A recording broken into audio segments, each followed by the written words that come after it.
personas se ha llegado a notar que dependiendo de la recomendación proteica, si uno da desde 1.3 hasta 1.8, se maneja entre los rangos de porcentajes. Curiosamente, pues, básicamente, si ustedes le ponen una coma a eso, nos daría 1.4 a 2.0. Y matemáticamente funciona de la misma forma. O sea, los rangos no se disparan. ¿Cuándo se altera? Cuando la recomendación de carbohidratos, ¿sí? Cuando la recomendación de carbohidratos baja del 50%, ahí sí ya, si no, así sea que le mande 1.6 y que no es tanto, en el deportivo, ya la cosa se va a alterar en tratamiento de porcentaje. ¿Por qué les digo eso, muchachos? Básicamente para que no se asusten, si algún día se van a hacer la alimentación y vean que esto está pasado al 20%. Entonces nosotros nos guiamos por gramos por kilogramo de peso. ¿Okay? Niveles proteicos, yo sé que llevamos un consenso de los artículos, pero que hacen una representación general con respecto a las diferentes situaciones que podemos hacer recomendación proteica. Entonces, voy a ir haciendo un zoom para que vean un poquito más. Allá se ve, ¿verdad? Listo. Entonces, recomendaciones para atletas y adultos. Normalmente, siguiendo los compendios y consensos generales que existen en la actualidad, la recomendación típica es de 0.8 a 1.1 gramos por kilogramo de peso. ¿Sí? Hay que pensar también en la repartición o el timing que se le da a este tipo de personas. Pero aquí estamos tratando personas sedentarias, ¿cierto? Nosotros, como nutricionistas, nunca vamos a promover el sedentarismo, ¿sí? No, ¿verdad? Entonces, por eso le decía, esta recomendación hay que irla sacando de la mente porque nosotros tenemos que pensar en que las personas sean físicamente activas. Ya otro tipo de recomendación y el otro lado completamente opuesto que sería de los clínicos y esa cosa. Listo. Comúnmente 3 comidas, más o menos entre 0.1 a 0.3 y 0.5 por kilogramo de peso, ¿sí? Entre desayuno, almuerzo, cena o algún tipo de snack. Listo. La idea es que sea una mezcla de buena cantidad de proteínas y en este tipo de casos no se recomendaría un suplemento deportivo. ¿Okay? Cuando hablamos, en cambio, de deportes de resistencia y atletas de juego, ¿cuáles serían esos tipos de deportes muchachos? Y de equipo. Fútbol, baloncesto, voleibol. No, fútbol no es resistencia. Fútbol es mixto.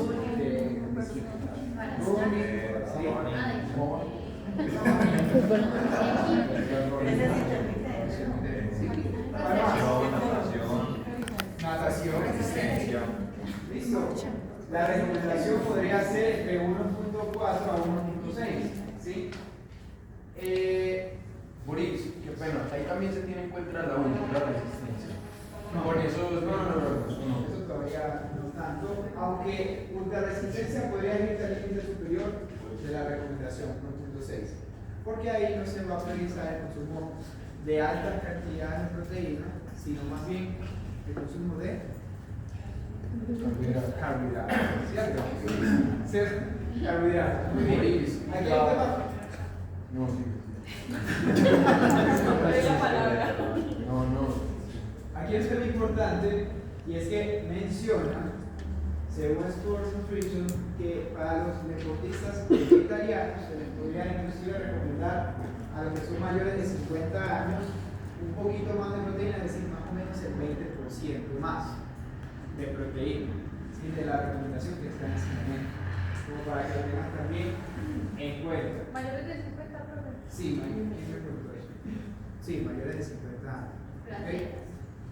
Sí, que hagan ejercicio, que sean algún tipo de atleta. Boris, ¿sabes qué? Yo estaba mirando ahí en ese sitio de Asker y él la programa muy diferente para el tipo de atletas que van a tirar, digamos, un Iron, pero no dice que es recreativo, sino que es completo y sube más o menos al límite desde 2.5 hasta casi los 3.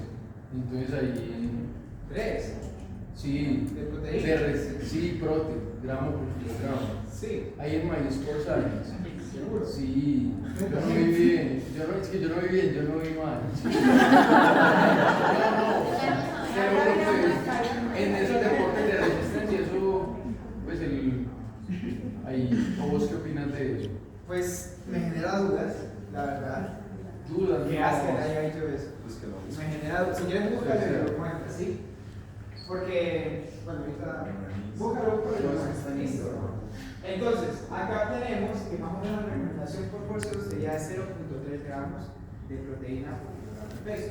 Hay algo que tener presente que si nosotros nos referimos a carbohidratos, recordamos la recomendación nuestra de carbohidratos con proteína de cuánto era, de 1.2 de carbohidrato con 0. ¿Cuánto de proteína? 4 carbohidratos. 0.2, también se puede usar 0.3 en esa mezcla para mejorar la absorción y recuperación del glucógeno muscular, porque eso también tiene que ver eso. Eso. Hay que tener presente que las proteínas deberían tener una buena cantidad de leucina, ¿sí? Y las recomendaciones de suplementos puede ser para vegetarianos, proteína de soya también, dependiente del tipo de vegetariano o vegano que sea, y se debe consumir después de la competición. ¿Listo? Muy bien.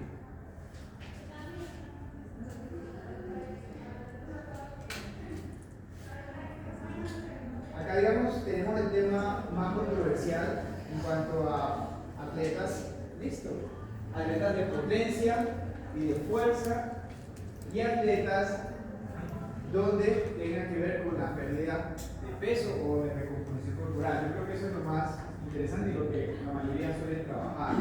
Listo, entonces tenemos que para este tipo de atletas la recomendación debe ser de 1.6 a 1.8, ¿sí?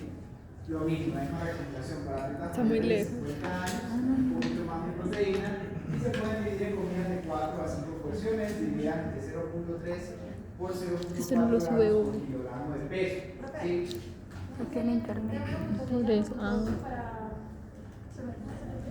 De potencia y de fuerza. ¿Sí? De 1.6 a 1.7. Miren que las recomendaciones proteicas no se ven tan altas. ¿Listo? ¿Cuáles serían sus deportistas de potencia y de fuerza? Desocupamos todo esto que esta baila no le sirve. Salto alto. Yo pago mi ayuda. ¿Sí? Lanzamiento de bala.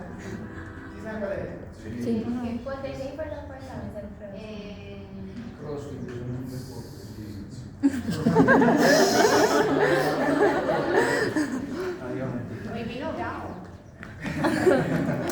No, pero ¿sabe qué? Sí me genera la duda sobre ese tema que estoy usando porque es muy controversial. Eso no sale en el comité. No. ¿Qué es un deporte? ¿Qué es un deporte, muchachos? ¿Qué necesita alguien para enfocarte con un deporte?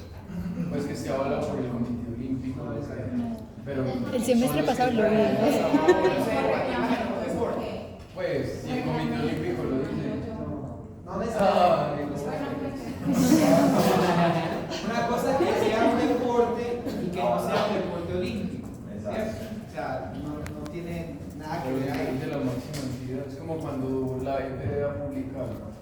La FDA no es la máxima entidad. Pero sí tiene un peso muy grande.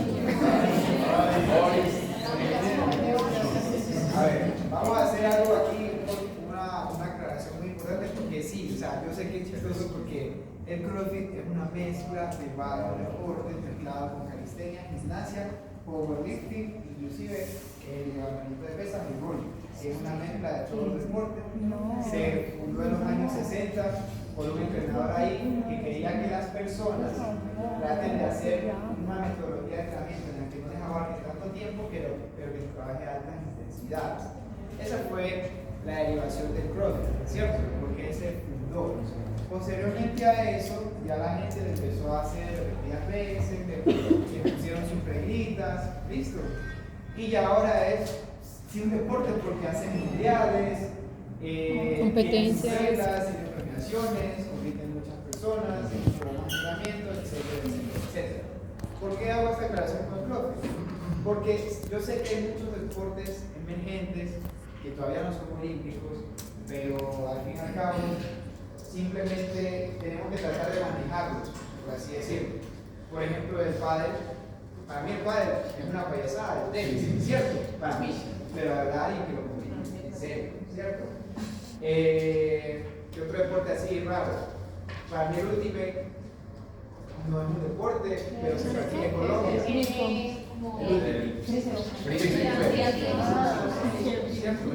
Pero se practica en el deporte, también es un deporte de invierno. Otro que es un deporte que casi nadie practica y que quizás ustedes no conocen es Hapkido, por ejemplo. Hapkido es un deporte en el que tengo que hacer unas poses y según se hago bien la pose, gano puntos. Pero no peleo contra nadie, es un arte marcial. Sí, básicamente así. Bueno, pero eso sí Es muy breve.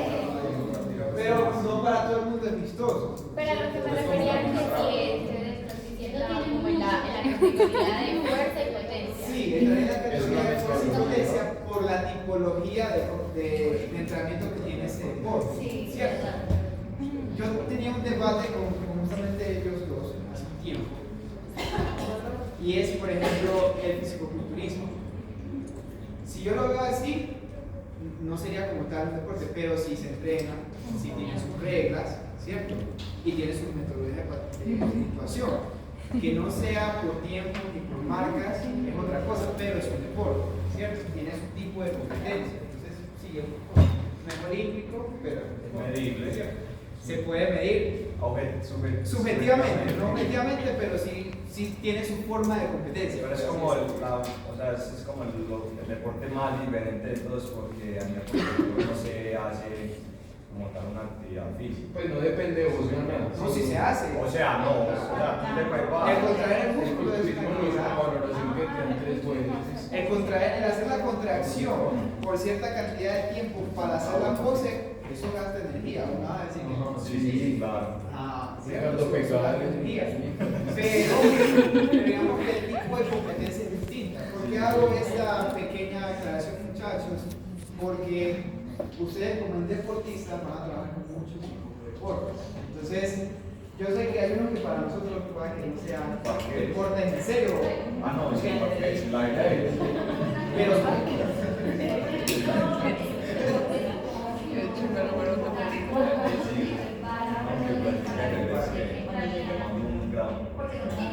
es una pregunta acá.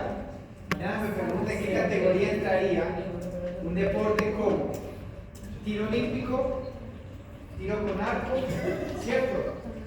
Por allá mencionaron ajedrez, que no es olímpico, pero se practica a niveles profesionales.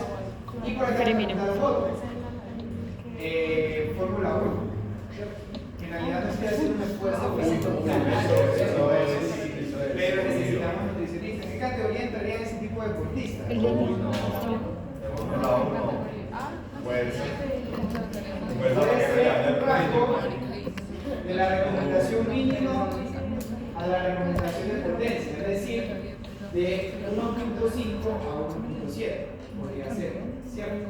A niveles de Por ejemplo, ellos serían un gasto que estático, también como pues calórico no tiene. El de tiro con arco no tiene gasto calórico, ¿cierto? Pero sí tiene gasto calórico. Pero ellos se tienen que preparar mucho para manejar los casos, pues a nivel físico. Pero ¿de qué estamos hablando? No, Yo estoy hablando de tiro con arco.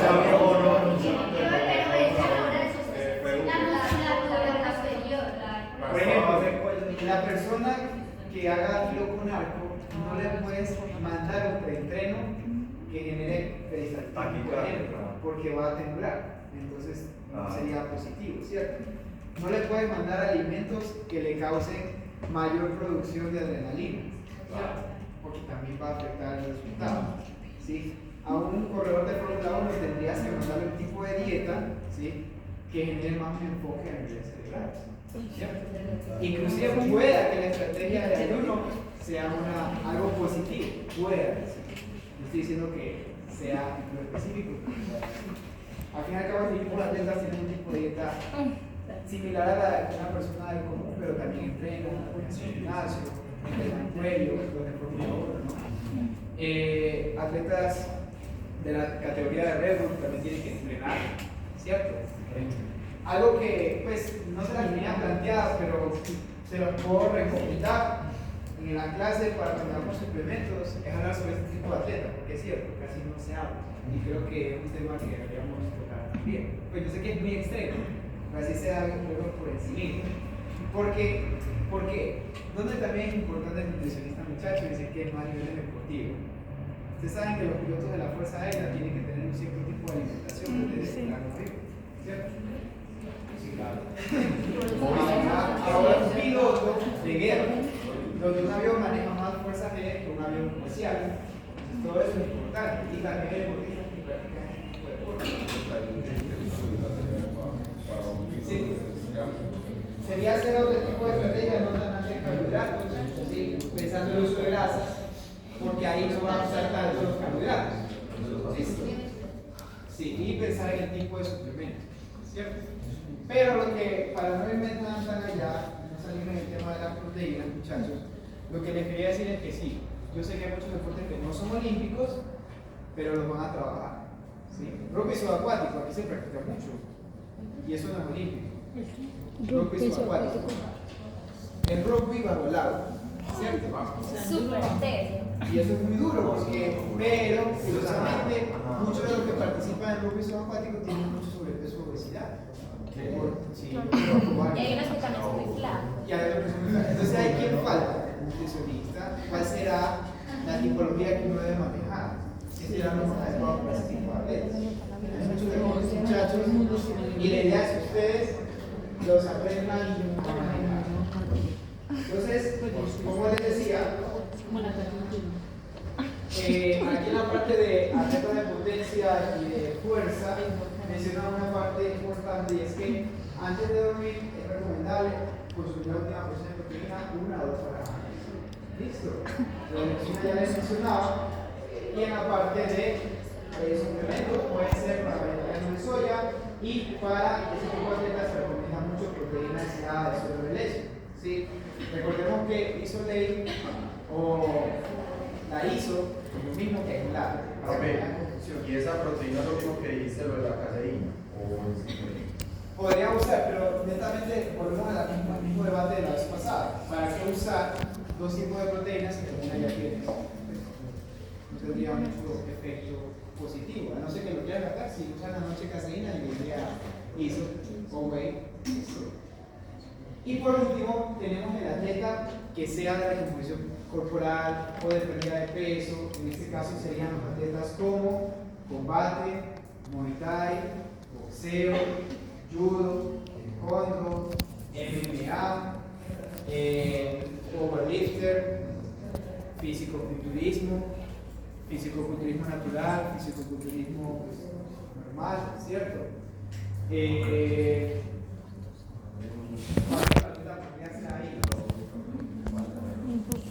Halterofilia, nado sincronizado podría ser, ¿sí? Aunque no tienen que tener un peso para manejarlo, todas deben ser igualitas, ¿listo? Deben manejar igualmente la misma figura. Y aquí hay muchos trastornos por esa razón. ¿Cuál otro podría ser? Gimnasia, quizás, donde el cambio de peso es influyente. Y yo creo que, ¿cómo se veía? Vamos a ver ese tipo de deportes, ¿listo? No, los clavadistas por lo general no tienen cargas en la composición corporal. O sea, ellos manejan los de fuerza y potencia, son muy potentes.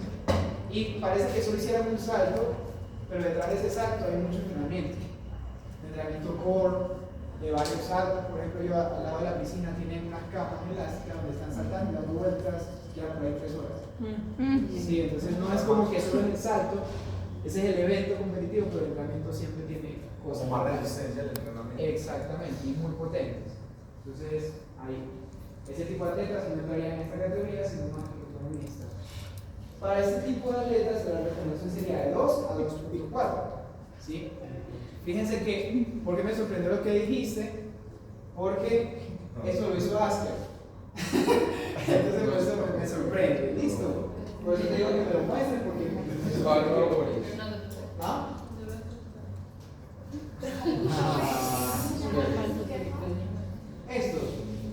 para pérdida de peso, recuperación corporal. ¿Listo? Los de 2 De 2 a 2.4. La máxima, fíjense que puede ser en este tipo de atletas específicos 2.4.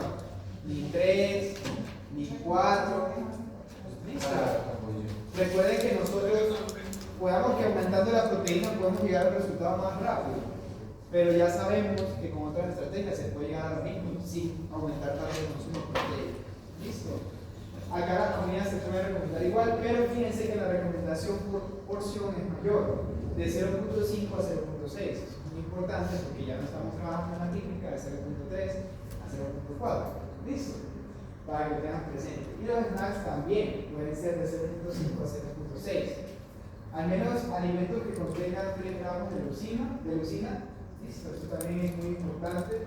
Lo tenemos presente. En las demás era de 2.5, acá ya hablamos de 3 gramos de leucina. Entonces, la calidad proteica debe ser muy superior a los otros tipos de deportistas. ¿Sí? Y acá, fíjense acá, ya se recomiendan suplementos, pero ¿cuáles? Whey, caseína o soya, o sea, atletas de proteína de lo que venga. ¿Okay? Porque en este caso sí necesitamos mayor requerimiento proteico. Entonces fíjense que el tipo de atleta va a cambiar. Por ejemplo, ahí pueden servir esas megaflex o qué, porque esas No, megaflex son como. no porque la megaflex es hipercalórica. Ah, ¿Cierto? ok. Entonces, como tiene tanta cantidad de carbohidratos, no aplica en ese sentido. En este sentido, aplicaría para ganancia de masa corporal, no necesariamente de masa muscular, pero de masa corporal sí puede servir. En este caso sí se prefieren las aisladas sin Porque carbohidratos. como esa es como una mezcla de soya con whey. Sí. Hay una que es hipercalórica que maneja los años, ¿cómo se llama? Smart Gainer. Smart Gainer. Esa también tiene un montón de mezclas, pero no, lo esencial no es para hacer ese cambio en la composición corporal. Para ganancia sí. Pero ¿qué es lo que se ha notado en la mayoría de personas que consumen este tipo de proteínas? Por ejemplo, que no solo hay cambio en la composición de masa muscular, sino también masa grasa. Por la Pero no es cantidad. igual un suplemento por ser hipercalórico, no quiere decir que no le puedo quitar el beneficio. Pueda que sí, pueda que no. Pues, Depende de la estrategia. sí, Por porque si lo a más ver, importante es el requerimiento total final del día. Yo me podría comer llenos de ti todos los días una proteína super. Exacto, por ejemplo, la porción que ese tipo de proteínas recomiendan, si no estoy mal, más o menos es 60 o 180 gramos de producto. O sea, el scoop, o sea, El scoop completo no sería, de cuatro cuatro medios, scoops. ¿cierto? Pero ¿qué pasa? ¿Qué pasa ahí? Para la composición corporal, ¿sí? Calidad de proteína. ¿Será que ese suplemento sí te explica la cantidad de whey, de caseína, de mezcla de proteínas adecuadas? ¿Sí? Eso habría que verlo. ¿Qué tienen de beneficioso? Que sí cumplen con eso de día. Gramos de leucina por producción, eso sí. O sea, ahí uno juega, entonces uno juega con el suplemento y dice, sí, ¿será que esto me sirve para esto? Por ejemplo, esos Sí, fines para son esto. muy buenos post-entrenamientos para atletas de resistencia, porque También. tienen buena proteína y carbohidratos de rápida absorción. Sí, sí, claro que sí. Yo inclusive lo he usado para ese tipo de casos específicos. Ese tipo de casos específicos se han usado para recuperación post-competitiva, porque tienen carbohidratos también. Y ya por último, muchachos, recomendaciones generales. Aquí hacemos ejercicio, nos referimos a cualquier persona que haga ejercicio, no estamos especificando deporte, 1-4-2, rango aceptable. Miren que hablamos de 10 a 35 porque se puede subir dependiendo, ¿sí?, del consumo proteico que tenga la persona. ¿Ok? Hay que pensar en la cantidad, también depende del tipo, intensidad de ejercicio, calidad de proteína y reservas energéticas. Más de 3 gramos, no hay beneficio. ¿Okay? También el momento de la ingesta va a ofrecer beneficios y dependiendo de los aminoácidos esenciales de la leucina y la proteína van a ser también beneficiosos. Entonces ya con eso, pues